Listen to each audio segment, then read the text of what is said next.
إن الحمد لله نحمده ونستعينه ونستغفره ونستهديه ونؤمن به ونتوكل عليه ونعوذ بالله من شرور أنفسنا ومن سيئات أعمالنا من يهده الله فلا مضل له ومن يضلله فلا هادي له وأشهد أن لا إله إلا الله وحده لا شريك له وأشهد أن محمدًا عبده ورسوله يا أيها الذين آمنوا اتقوا الله وقولوا قولا سديدا يصلح لكم أعمالكم ويغفر لكم ذنوبكم ومن يطع الله ورسوله فقد فاز فوزا عظيما أما بعد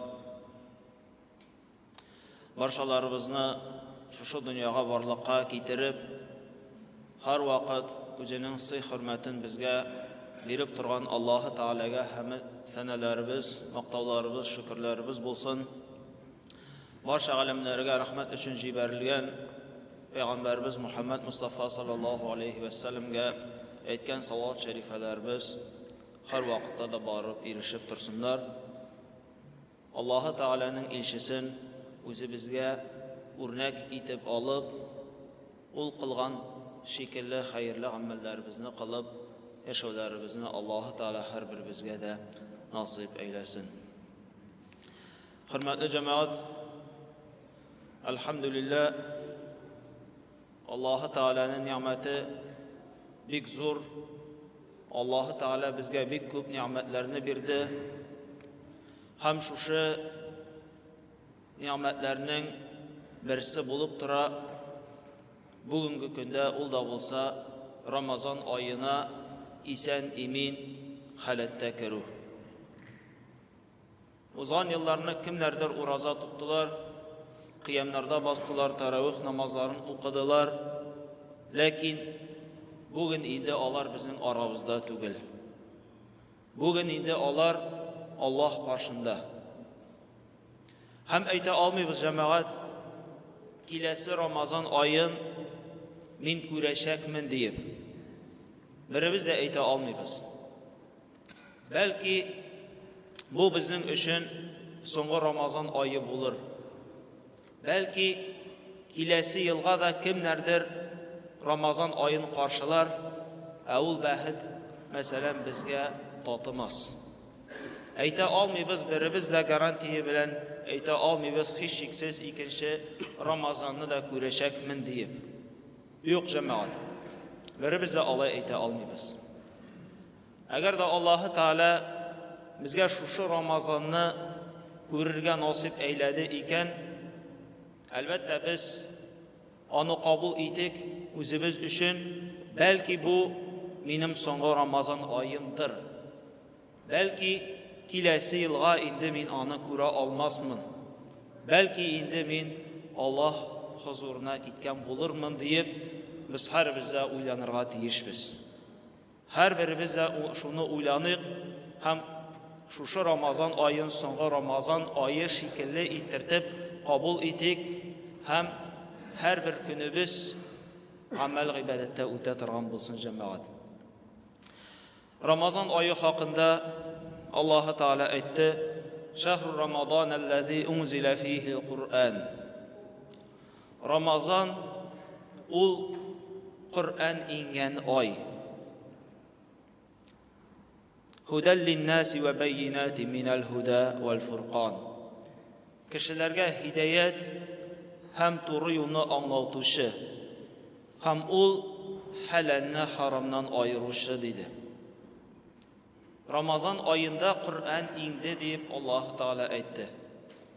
Kadir kişisinde Kur'an indi tuğlasınca gökteki Levhul Mahfuz isimli Allah Teala'nın kitabından dünya yüzünün kugundagi kitapqa şu Beytul İzze'ge Kur'an Kerim tuğlasınca indi. Tuğlasınca indi Ramazan ayında Kadir kişisinde buldu. İnna enzelnahu fi leyletin mübarekeh. Biz onu mübarek bir tünne indirdik deyip Allah Teala aytdı. Ham şu dünya kugünden Җәбраил фәрештә 23 ел дәврендә аны аят иңдереп торды. Ләкин тулысынча иңү ул булды Рамазан айында Кадер кичәсендә. Шуңа күрә Рамазан айы ул Коръән айы. Һәм Рамазан айында Аллаһка иң якынайтучы гамәл ул да булса Коръән уку. Һәм Коръән уку ул ихлас мөмин мөселманнарның сыйфатлары. Аллаһ Таала әйтте Коръән Кәримдә: "Иннәлләзина ятлуна китабаллаһи ва aqamus-салата ва анфaqу мимма разaqнахум сирран ва аланиях ярджуна тиҗаратан лан табур." Кемнәр Аллаһның китабын укыдылар һәм намазларын торгыздылар. Намазны укыдылар түгел, намазларын торгыздылар. Һәм без биргәннән Аллаһ юлына яшерен һәм ачык рәвештә малларын сарыф иттеләр. Менә шундыйлар һич югалмас, һич бетмәс сәүдә өмет итәләр. Менә аларның кылган гамәлләре һич бер кайчанда югалмас, сәүдәләре бер кайчанда туктамас диде. Кемнәр Аллаһ Тааланың китабын, Коръән Кәримне укыдылар, аның белән гамәл кылдылар, намаз, закат, башка гамәлләрне кылдылар, аларның әҗр савапларын Аллаһ Таала бер кайчанда югалтмаячак һәм аларга аны тутырып бирәчәк.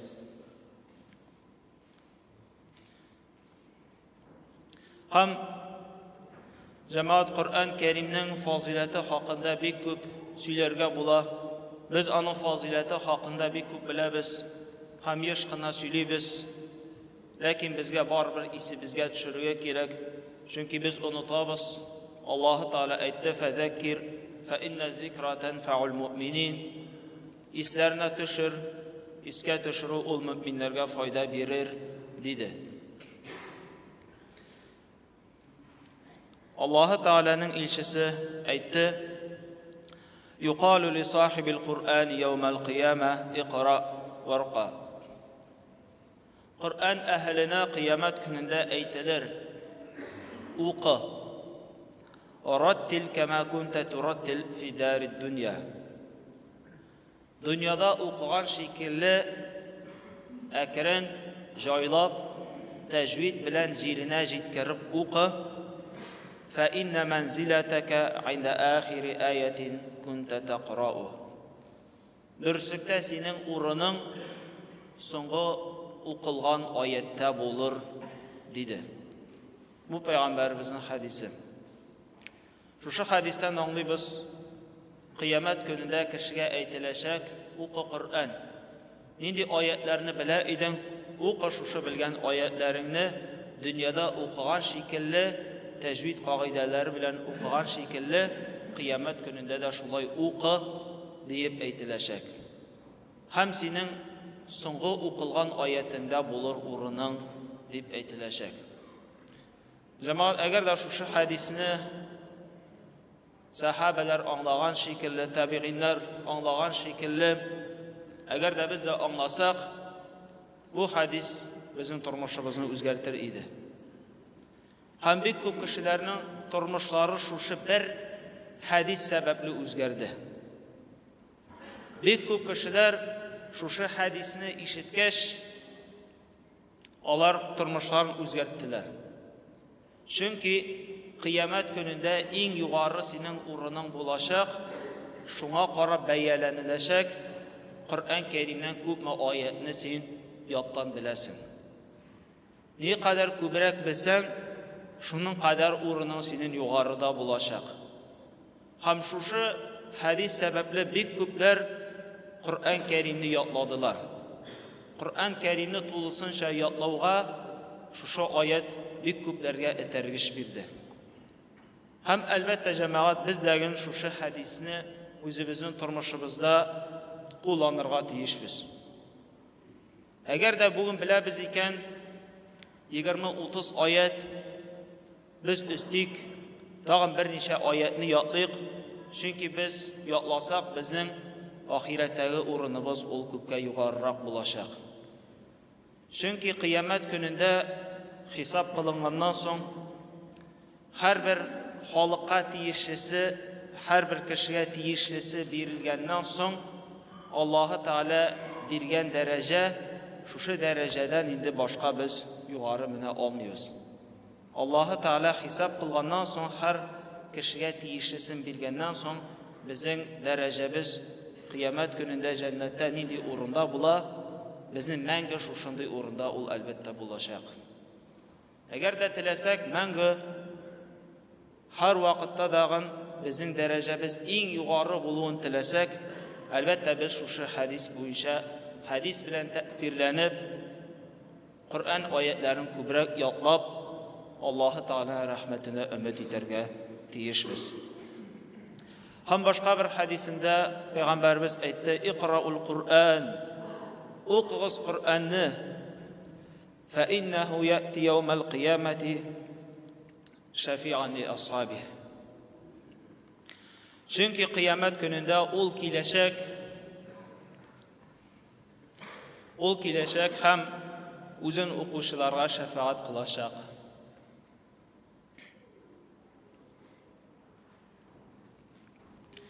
O'zin o'quvchilarga shafaat qilacak. Bek og'ir voqealar bo'lacak qiyomat kunida. Qiyomat voqealarini ko'p söyledik jamoat, hamon yeshqina söylerga kerak, esimizga tushirga kerak. Nindi og'ir voqealar bo'la qiyomat kunida. Kishi har bir qilgan izgi amali uchun yorishashaq, tishi tirnog'i bilan shu qilgan izgi amalini yopishashaq. Nishig etib jahannam g'azobidan saqlanirga, nishig Allohning rahmatine erishib, nishig jannatga kirishga har birimizning da shunday o'y fikr bo'lacak.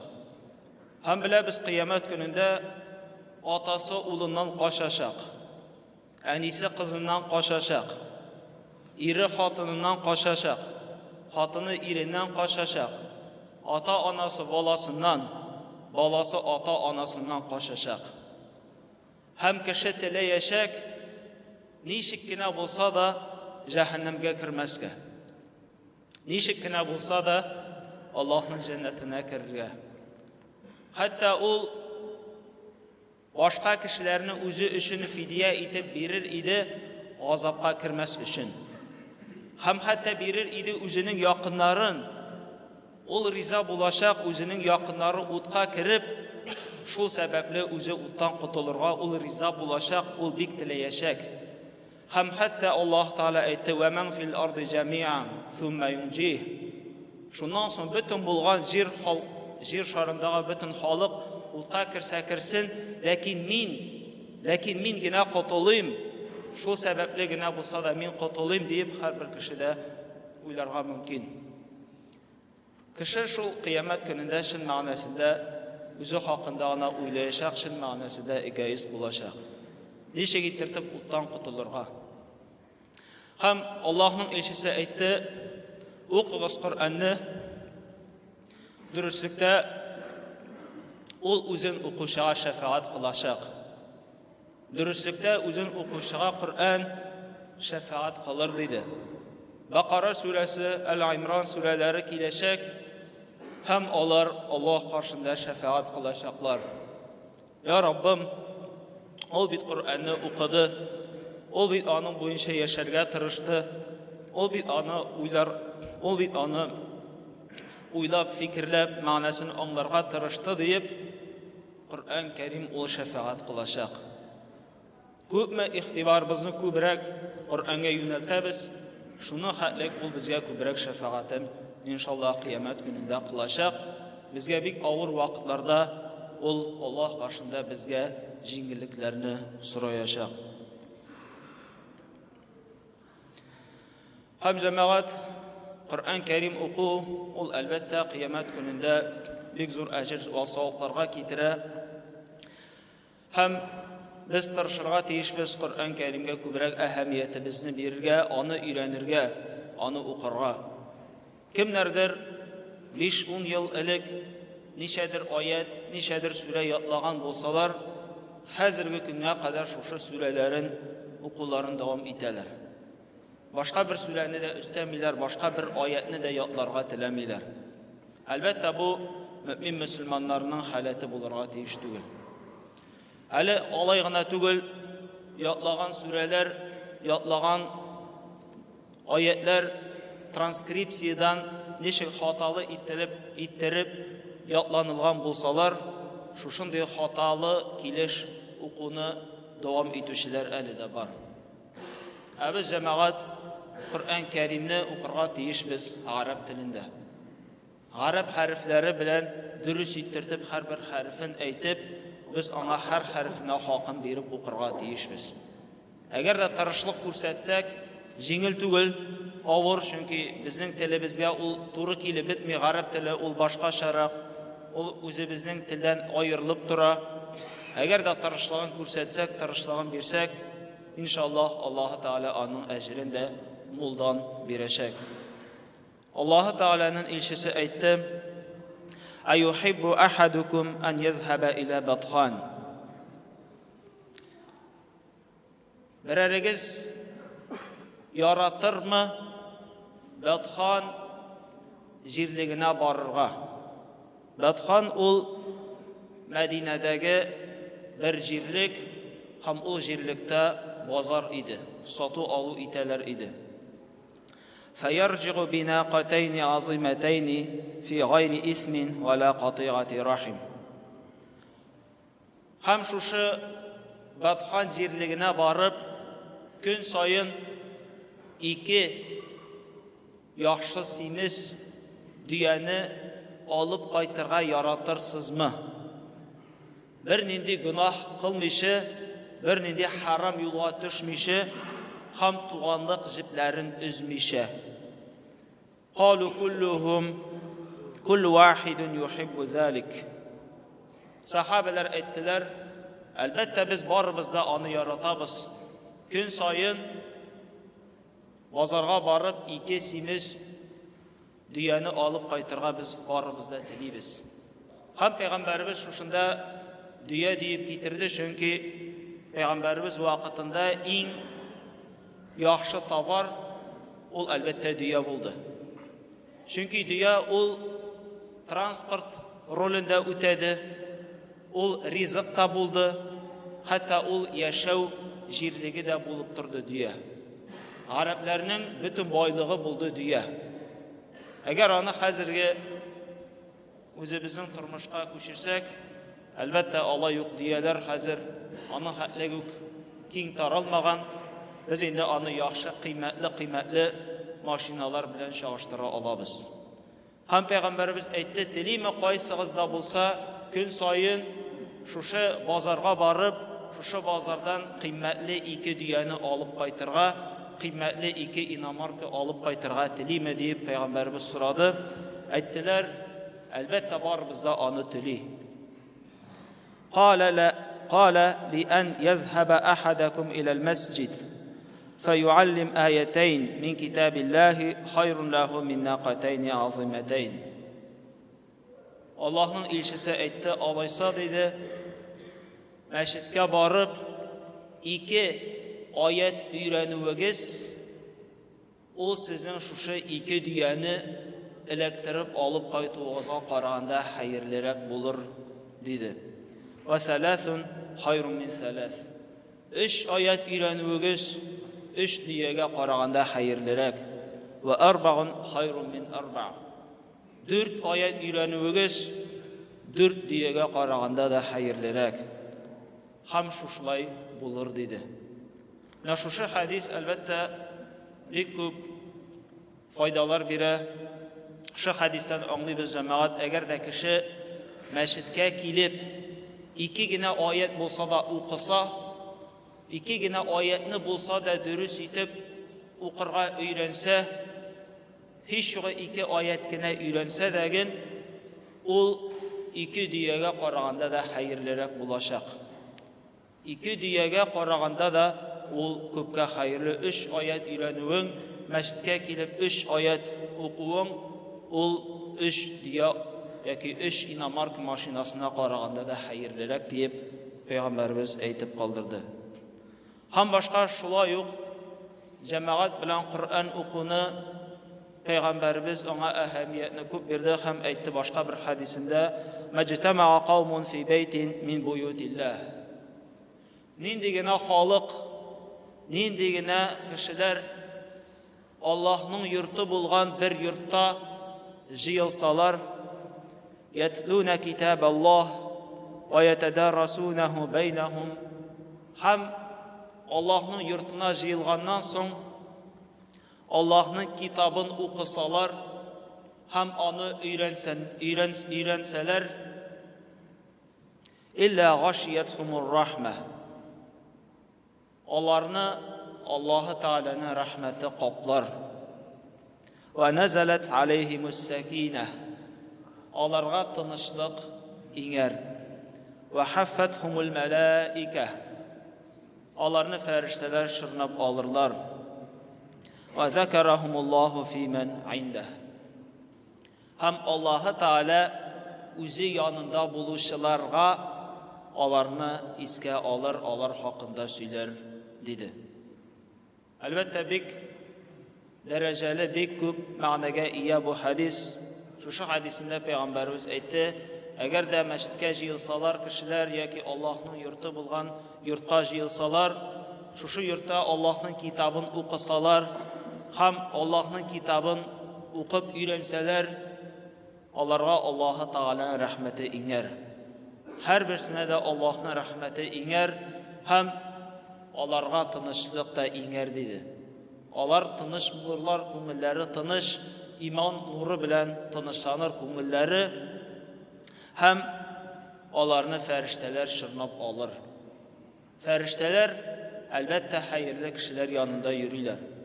Әлбәттә хәерле кешеләр янында күп фәрештәләр, әлбәттә Коръән тыңларга дип фәрештәләр дә җыелачаклар. Һәм иң соңында Аллаһның илчесе әйтте: Аллаһы Тәгалә аларны үзе янында булучыларга әйтер, үзе янында булучыларга сөйләр диде.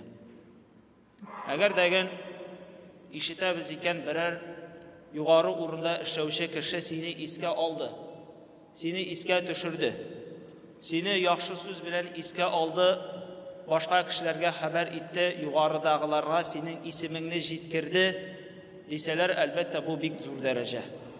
Әлбәттә бу бик зур дәрәҗә. Шушы хадистан аңлыйбыз, Аллаһы Тәгалә безне искә төшерә.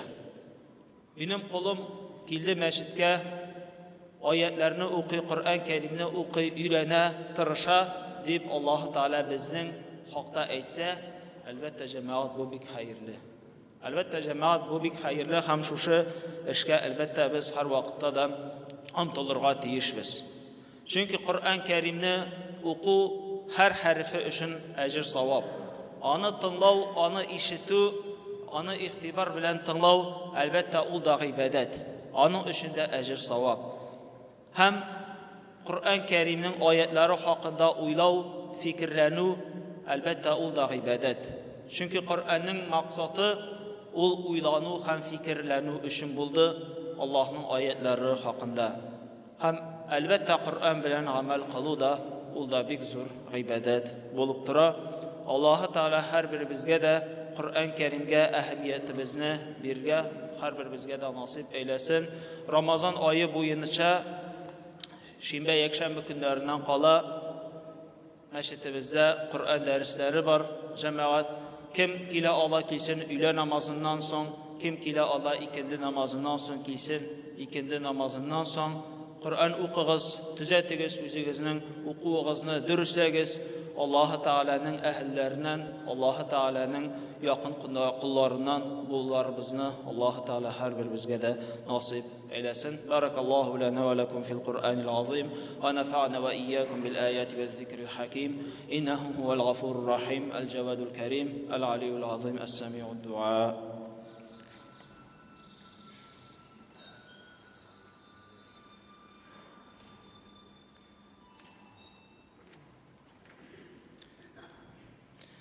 Уважаемые братья, Рамадан – это месяц Корана.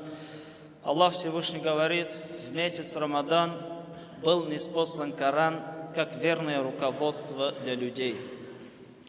А также Всевышний Аллах сказал, воистину те, которые читают Писание Аллаха, совершают намаз и расходуют из того, чем мы наделили их, тайно и открыто, надеются на сделку, которая не окажется безуспешной. Также пророк, саллаллаху алейхи вассалям, сказал, в сборнике Муслим передается, читайте Коран, ведь поистине в судный день он явится как заступник за тех, кто читал его. А также в судный день будет сказано чтецу Корана, читай, поднимайся и читай не спеша, и ясно также не спеша, и ясно, как ты читал в земной жизни, поскольку поистине твоя ступень в раю будет там, где ты прочтешь последний аят. Этот хадис приводится в Абу Дауд и Ат-Тирмизи, а также в сборнике Ан-Насаи. Также в другом хадисе передается, пророк, саллаллаху алейхи вассалям, сказал, кто из вас хочет отправиться с утра в Будхан, то есть одна из 3 долин у Медины, и вернуться с 2 большегорбыми верблюдами, не совершая греха и не порывая родственные связи. И мы ответили, о посланник Аллаха, мы хотим этого. Если кто-нибудь из вас отправится в мечеть и научится или прочитает 2 аята из книги Аллаха, это будет лучше для него, чем 2 верблюда, и 3 лучше 3, и 4 лучше 4 верблюдов. Этот хадис передал Муслим, Абу Дауд и остальные. В то время, как мы знаем, верблюды были самыми дорогими и почетными имуществом, и богатым считался тот, у кого были верблюды. Пророк, саллаллаху алейхи вассалям, сказал, а также призвал их к более лучшему, дорогому, чем верблюды, к накоплению награды у Всевышнего Аллаха, изучая и заучивая Коран. И каждый аят лучше, чем верблюд, обладающий большим горбом и лишенным недостатком. Поэтому, уважаемые братья, тоже призываю, что постарались побольше читать Коран в этом священном месяце Рамадан. У нас каждый день, кроме субботы и воскресенья, проводятся здесь уроки, но, к сожалению, участвует только 3-4 человека. Это, конечно же, мало. Чтобы тоже участвовали, тоже исправили свое чтение, тоже изучали Коран, и чтобы Аллах Та'аля дал нам всем такие блага. إن الله وملائكته يصلون على النبي يا أيها الذين آمنوا صلوا عليه وسلموا تسليما اللهم صل على محمد وعلى آل محمد كما صليت على إبراهيم وعلى آل إبراهيم إنك حميد مجيد اللهم بارك على محمد وعلى آل محمد كما باركت على إبراهيم وعلى آل إبراهيم إنك حميد مجيد قم الصلاة